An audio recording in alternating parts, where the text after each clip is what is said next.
വ്യൂവേഴ്സിന് നമസ്കാരം. ഞാൻ അനിസ്റ്റ. ഇന്ന് ഞാൻ നിങ്ങളുമായി സംബന്ധിക്കാൻ ആഗ്രഹിക്കുന്ന വിഷയം ലോക മനുഷ്യാവകാശ ദിനം.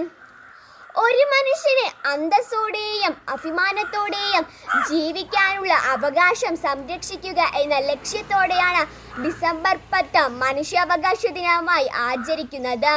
ലോകം പുരോഗതിയിലേക്ക് കുതിക്കുമ്പോഴും ഇന്നും കോടിക്കണക്കിന് ആളുകളുടെ അവകാശങ്ങളാണ് ലംഘിക്കപ്പെടുന്നത്. രണ്ടാം ലോക മഹായുദ്ധ അനന്തരമാണ് അന്താരാഷ്ട്ര സമൂഹം മനുഷ്യാവകാശങ്ങളെക്കുറിച്ച് ഗൗരവമായി ചർച്ച ചെയ്തു തുടങ്ങിയത്.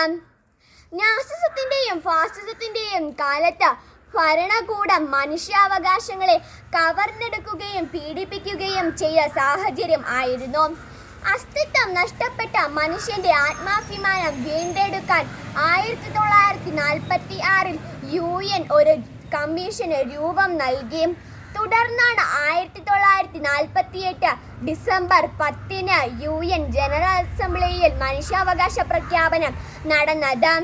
മത, ഭാഷ, ലിംഗ, വർണ്ണ, രാഷ്ട്രീയ ഭേദമന്യേ എല്ലാ മനുഷ്യർക്കും ബാധകമായ അവകാശങ്ങളായിരുന്നു അതിൻ്റെ കാതൽ.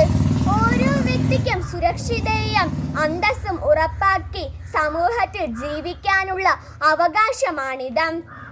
സംസ്ഥാന മനുഷ്യാവകാശ കമ്മീഷൻ തീരുമാനപ്രകാരം കുട്ടികൾക്ക് ബാലവേലയിൽ നിന്നും അപകടകരമായ ജോലികളിൽ നിന്നുമുള്ള സംരക്ഷണം, സൗജന്യവും നിർബന്ധിതവുമായ വിദ്യാഭ്യാസത്തിനുള്ള അവകാശം, പഠിക്കാനും കളിക്കാനുമുള്ള അവകാശം, സൗകര്യത സംരക്ഷിക്കുന്നതിനും സന്തുഷ്ടമായ കുടുംബാന്തരീക്ഷത്തിൽ ജീവിക്കാനുമുള്ള അവകാശം, കുട്ടികളുടെ സംരക്ഷിക്കുന്നതിനായി സുപ്രധാന ഏടാണ് 2009 നിലവിൽ വന്ന സൗജന്യവും നിർബന്ധിതവുമായ വിദ്യാഭ്യാസം.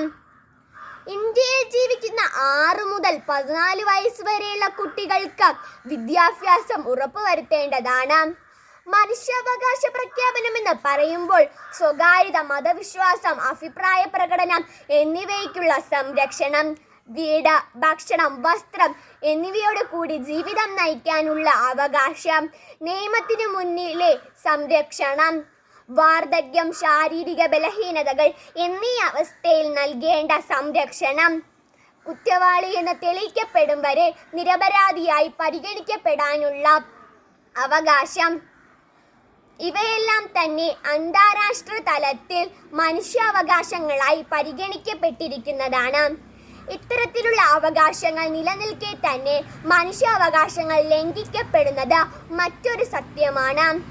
ഇന്ത്യയെ സംബന്ധിച്ചിടത്തോളം ദളിത് വിഭാഗങ്ങൾക്ക് നേരെയുള്ള അക്രമം ഇന്നും തുടരുന്നത് ദുഃഖകരമാണ്.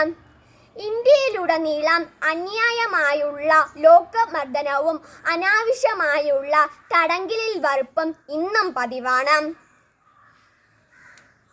രാഷ്ട്രീയ പാർട്ടികൾ ഹർത്താൽ എന്ന ഓമന പേരിൽ ജനങ്ങളുടെ സഞ്ചാര സ്വാതന്ത്ര്യത്തെ ഹനിക്കുന്നു. ഇതിന് നടപ്പ് വർഷമായി ഏറ്റവും കൂടുതൽ ഇരയായത് കേരളത്തിലെ പ്രബുദ്ധ ജനതയാണെന്നത് മറ്റൊരു വൈരുദ്ധ്യവും. കാർഷിക ഭൂമി സംരക്ഷിക്കുന്നതിനായി സമരങ്ങൾ ശക്തിയാവുമ്പോൾ കർഷകരെ അടിച്ചമർത്തുന്ന കാഴ്ച നമ്മൾ പശ്ചിമ ബംഗാളിലെ നന്ദി ഗ്രാമത്തിൽ നാം കണ്ടു കഴിഞ്ഞു. ഉത്തരേന്ത്യൻ സംസ്ഥാനങ്ങളിൽ മണ്ണിന്റെ മക്കൾ വാദം ശക്തമാവുമ്പോൾ തമിഴ്നാട്ടിൽ ജാതി വിവേചനം ആഴോടെ വേരോടുന്നത് നാം കണ്ടു കഴിഞ്ഞതാണ്. ജനാധിപത്യ രാജ്യങ്ങളിൽ അടിസ്ഥാനപരമായി മനുഷ്യാവകാശങ്ങൾ സംരക്ഷിക്കേണ്ടത് ഭരണഘടനാപരമായ ബാധ്യതയാണ്. സ്വാതന്ത്ര്യത്തോടെയും അഭിമാനത്തോടെയും ജീവിക്കുക എന്നത് ഏതൊരു മനുഷ്യന്റെയും ജന്മാവകാശമാണ്. മെച്ചപ്പെട്ട നിലയിൽ തിരിച്ചു വരിക, മനുഷ്യാവകാശങ്ങൾക്കായി നിലകൊള്ളുക. ഇതാണ് ഈ വർഷത്തെ മനുഷ്യാവകാശ ദിന സന്ദേശം. മതത്തിന്റെയും ജാതിയുടെയും പേരിൽ മനുഷ്യത്വം പോലും അവമതിക്കപ്പെടുന്ന ഈ കാലത്ത്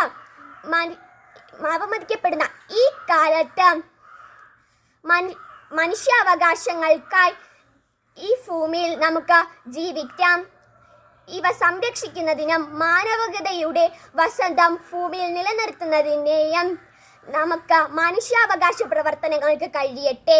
എന്ന് ആശംസിച്ചുകൊണ്ടും പ്രാർത്ഥിച്ചുകൊണ്ടും നിർത്തട്ടെ. നന്ദി, നമസ്കാരം.